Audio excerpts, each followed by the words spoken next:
Assalamualaikum warahmatullahi wabarakatuh. Alhamdulillahirabbil alamin wassalatu wassalamu ala asrafil anbiya'i wal mursalin. Saudara-saudariku seiman dan seakidah, alhamdulillah pada kesempatan kali ini semoga Allah Subhanahu wa taala menurunkan ilmunya kepada kita sehingga kita bisa menjadi orang yang berilmu dan bisa mengamalkan ilmu.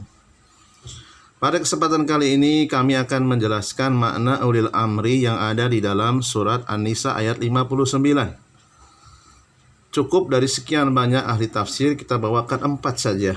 Insya Allah mencukupi ya.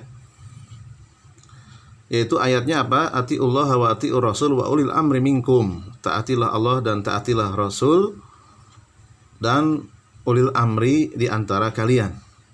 Ulil amri di sini apa maknanya? Ya, kita harus adil, kita harus objektif. Jangan kemudian maknanya luas kita persempit. Ya, kita lihat. Ibnu Jarir At-Tabari bisa dicek dalam tafsirnya, ada di website Kerajaan Saudi Arabia. Beliau menafsirkan hum al-umara, ya.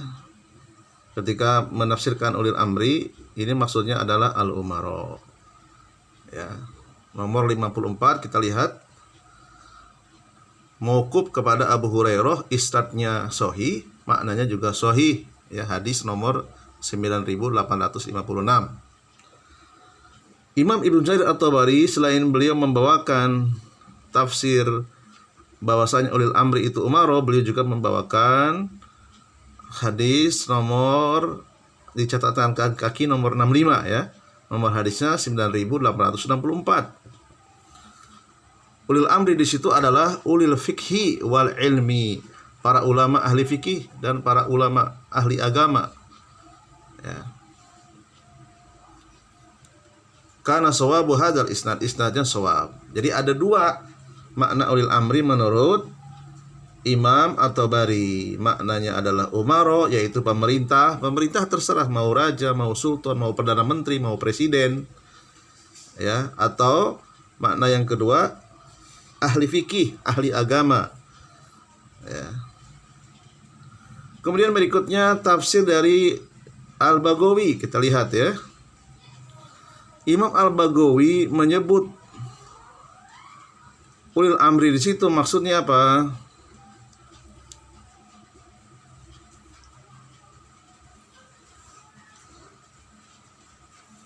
Hum al-fuqaha wal ulama, ya. Ahli fikih dan ulama.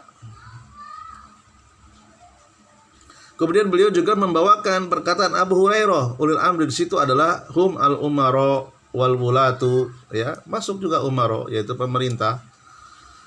Ya, jadi tidak harga mati ulil amri diterjemahkan ahli fikih dan ulama. Tapi juga umara. Ya, kita harus objektif, jangan kemudian menghilangkan perkataan para ulama yang lainnya. Kita cek di tafsir Al-Qurtubi. Kita lihat Al-Qurtubi. Beliau menyebutkan terkait dengan ulil amri di situ maknanya adalah ati usulton, ya. Ati usulton. Sultan siapa? Penguasa. Raja, presiden, perdana menteri. Ya. Kemudian terakhir Syekh Muhammad bin Shalih Al-Utsaimin rahimahullah ta'ala dalam tafsirnya beliau menyebutkan, ya, samilatun lil umara'i wal ulama, ya, mencakup umara dan ulama. Ulil amri yang dimaksud dalam surat An-Nisa ayat 59. Ulama wakilahum al umara, ya. Jadi tidak benar kalau kita artikan ulil amri hanya ulama saja, umaranya dikesampingkan. Ini berbahaya. Kalau kita hanya mengatakan ulil amri itu ulama saja, berarti sama saja kita menolak Presiden Republik Indonesia sebagai ulil amri.